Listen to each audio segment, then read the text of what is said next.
Hello friends, मैं राज गोचर और आपका हमारे लीडर्स में इसमें स्वागत है। आज अपन पढ़ेंगे रेक्टेंगल, जिसको अपन आयत भी कहते हैं। आयत की पहले आप परिभाषा समझ लीजिए कि आयत होता क्या है। जैसे कि बेसिकली आयत वह चतुर्भुज होता है जिसमें आमने सामने की भुजाएं बराबर होती है और प्रत्येक कोण कितना डिग्री का होता है, 90 डिग्री का होता है। तो इसको अपन क्या बोल देते हैं, आयत। अब ध्यान से देखिए, A B equal to C D होता है और B C equal to A D होता है। यदि अपन विकर्ण ए सी और बी डी को मिला देते हैं तो ध्यान से देखिए, जो दोनों कट करता है ये मिड पॉइंट पे कट करता है। इट मीन्स ये वाली भुजा और ये वाली भुजा बराबर होती है और ये वाली भुजा और ये वाली भुजा भी क्या होती है, बराबर। चारों भुजाएं क्या होती है, बराबर। ए ओ बराबर बी ओ बराबर सी ओ बराबर डी ओ। और ये जो रेक्टेंगल चार पार्ट में डिवाइड हो जाता है, जैसे 1 2 3 4, ये चारों पार्ट्स के एरिया भी क्या होते हैं, इक्वल होते हैं। इसके अलावा जो इसका एरिया होता है A B into B C, L into B, ये आप पढ़े हुए हो। और विकर्ण होता है ए सी, जैसे कि अपन एल का स्क्वायर प्लस बी का स्क्वायर पाइथागोरस प्रमेय लगाकर अपन निकाल लेते हैं। अब इसके ऊपर देखेंगे अपन कुछ बेसिक से क्वेश्चंस, फिर उसके बाद एडवांस क्वेश्चंस लेंगे अपन। एक क्वेश्चन देखिए आप लोग, यदि आयत ए बी सी डी में भुजाएं A B B C C D A D के मध्य बिंदु क्रमशः एस पी क्यू आर हो तो area of A B C D ratio area of P Q R S का, मतलब दोनों का रेशियो आपको ज्ञात करना है। जिसे मैं आपको बता दूं, इसे ये क्या मिड पॉइंट है एस पी क्यू आर, इसको मिलाने पे जो चतुर्भुज बनता है, यहाँ पर ये सम चतुर्भुज बनेगा। बट ये किसी भी चतुर्भुज में अपन यदि मिड पॉइंट को मिलाते हैं, यदि इसका मिड पॉइंट, ये मिड पॉइंट है, ये चारों मिड पॉइंट को मिलाते हैं अपन किसी भी चतुर्भुज में, तो ये जो चतुर्भुज बनता है और ये जो अंदर वाला चतुर्भुज बनता है, इसका रेशो में से दो रेशो एक होता है। मतलब इस वाले बड़े वाला चतुर्भुज का आधा क्षेत्रफल इस वाले चतुर्भुज के क्षेत्रफल के इक्वल होता है। तो इसमें वही रहेगा रेशो 2 रेशो 1। बट इसको अपन थोड़ा सा प्रूफ देख लेते हैं। यदि मैं इन दोनों को मिला देता हूँ तो ध्यान से देखिए, ये टोटल चतुर्भुज 8 इक्वल पार्ट्स में बट गया है। 1 2 3 4 5 6 7 8। तो जो इसका पार्ट्स कितने 8 है, और इसके लिए देखेंगे तो 1 2 3 4, इसका 4 पार्ट है। तो इनका जब रेशो देखेंगे अपन तो कितना आ जाएगा, 2 रेशो 1। एक क्वेश्चन और देखिए आप लोग, यदि आयत में यदि जो ए ओ बी का क्षेत्रफल 15 semi square, B O C का क्षेत्रफल 25 सेमी स्क्वायर और सी ओ डी का क्षेत्रफल 18 सेमी स्क्वायर, तो आपको ए ओ डी का क्षेत्रफल बताना है। तो इसके लिए जनरली ध्यान रखिए आप, जो आयत होता है उसमें आमने सामने की जो रेक्टेंगल, इसमें ओ कहीं पर भी हो सकता है। तो यदि चारों बिंदुओं को मिलाएंगे अपन तो ये जो आमने सामने के जो त्रिभुज बनते हैं, ये दोनों और इन दोनों क्षेत्रफलों का इनका योग क्या होता है, इक्वल होता है हमेशा। It means A O D का प्लस बी ओ सी का जो एरिया बनेगा, इनका एरिया क्या रहेगा, ये इसके एरिया के इक्वल रहेगा।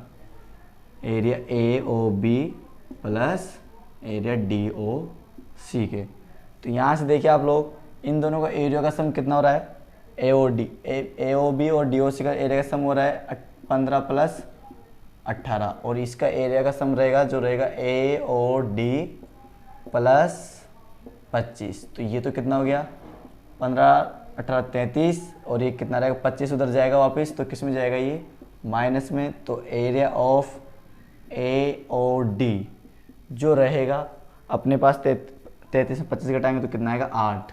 इट मीन्स इसका एरिया रहेगा 8 सेमी स्क्वायर। ये आप याद रखना। एक क्वेश्चन और देखिए आप लोग, जैसे आयत ए बी सी डी है तथा विकर्ण ए सी पर अर्धवृत्त बना गया है।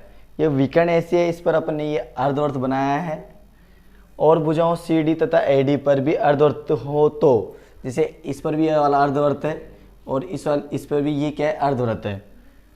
तो छायांकित भाग का क्षेत्रफल ज्ञात कीजिए। इट मीन्स ये अर्धवृत्त है और ये वाला अर्धवृत्त, दोनों अर्धवृत्तों के जो बीच का क्षेत्रफल है, इसको अपन ने छायांकित किया है और इसका आपको क्षेत्रफल निकालना है।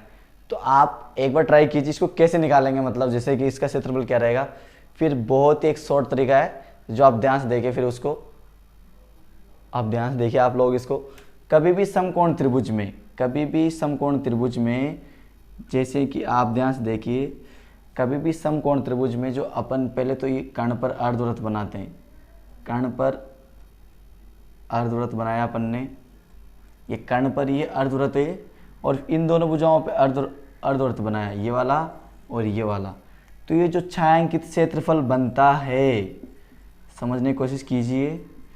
पहले तो कर्ण पर अर्धवृत्त बनाया, फिर दोनों भुजाओं पर अर्धवृत्त बनाया, फिर इनसे जो छायांकित क्षेत्रफल बनता है, ये छायांकित क्षेत्रफल का क्षेत्रफल जो होता है, ये जो त्रिभुज होता है समकोण त्रिभुज से इसके क्षेत्रफल के इक्वल होता है।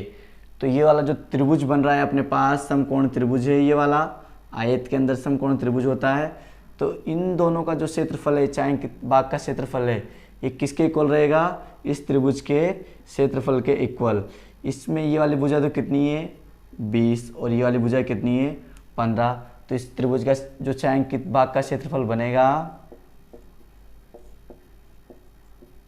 क्या बनेगा? त्रिभुज ACD का क्षेत्रफल, जो कितना होता है 1/2 इंटू 15 इंटू 20, तो कितना हो जाएगा? 150। याद रखना इसको, ये कर्ण पर अर्धवृत्त बनता है और दोनों भुजाओं पर अर्धवृत्त बनता है। फिर इनसे जो छायांकित क्षेत्रफल बनता है वो त्रिभुज के क्षेत्रफल के इक्वल होता है। कभी कभी आपने ये वाला क्वेश्चन भी देखा होगा, वर्ग में पहले तो इस वर्ग के चारों एक वृत्त जाता है और इसके बाद इनके चारों भुजाओं पर जो अर्धवृत्त बनाते हैं अपन, तो इनसे जो ये छायांकित भाग का क्षेत्रफल बनता है, ये वाला क्षेत्रफल, इसका क्षेत्रफल, ये अंदर जो वर्ग बना है इसके क्षेत्रफल के बराबर होता है। एक क्वेश्चन और देखिए आप लोग, यदि आयत में ABCD में AB का मध्य बिंदु P हो तो एरिया DQC का रेशियो एरिया AQP, तो ये वाला जो यदि मध्य बिंदु इनका, तो इसको मिलाने के बाद और ये विकर्ण AC है, तो इसका एरिया, इस ट्रायंगल का एरिया और इस ट्रायंगल का एरिया का आपको रेशियो शो करना है। तो ध्यान से देखिए इसको कैसे करेंगे आप, या तो दोनों से ध्यान से देखिए कैसे करेंगे। इन दोनों ट्रायंगल में आप जब देखेंगे, ये दोनों ट्रायंगल सिमिलर है, ट्रायंगल है, क्या है? Similar triangle. जैसे कि ये वाला एंगल और ये वाला एंगल क्या रहेगा? इक्वल रहेगा, क्योंकि ये दोनों क्या है? पैरेलल लाइन होती है। और ये वाला क्या होते हैं? एकांतर कोण होते हैं। इसी टाइप से ये वाला एंगल और ये वाला एंगल क्या रहेगा? इक्वल रहेगा। और ये वाला एंगल और ये वाला एंगल भी क्या रहेगा? इक्वल रहेगा। तो यदि दो ट्रायंगल सिमिलर हो जाते हैं तो ध्यान से देखिए, ये वाली भुजा कितनी है? 20। तो ये वाली भुजा कितनी रहेगी इसकी? 10। तो यदि दो ट्रायंगल सिमिलर होते हैं तो उनकी जो भुजाओं का रेशो होता है, उनका वर्गों का योग, उनका वर्गों का रेशो उनके क्षेत्रफल के रेशो के इक्वल होता है। इट मीन्स एरिया, यदि अपने पास जो त्रिभुज DQC सिमिलर आ गए अपने पास त्रिभुज PQA के, तो यहाँ पे जो एरिया रहेगा, एरिया DQC और जो एरिया है AQP, इनका जो रेशो रहेगा वो क्या रहेगा? इनकी भुजाओं के वर्गों का रेशो रहेगा। इट मीन्स DQC में अपने पास कौन सी वाली भुजा है? DC का, और इधर कौन सी है? AP, इनके वर्गों का इक्वल रहेगा। तो इसका वर्ग किया अपने, इसका कितना है? 20। तो इसका ये, क्योंकि मध्य बिंदु, तो ये वाली कितनी रहेगी? 10। तो इसका स्क्वायर करेंगे अपन तो कितना रहेगा? 2/1 का होल स्क्वायर, इट मीन्स 4/1। तो इनका रेशो कितना जाएगा? 4:1। अगर आपको वीडियो पसंद आए तो वीडियो को लाइक कीजिए, शेयर कीजिए, हमारे चैनल को सब्सक्राइब कीजिए, साथ ही बेल आइकन को क्लिक कीजिए। जय हिंद, जय भारत।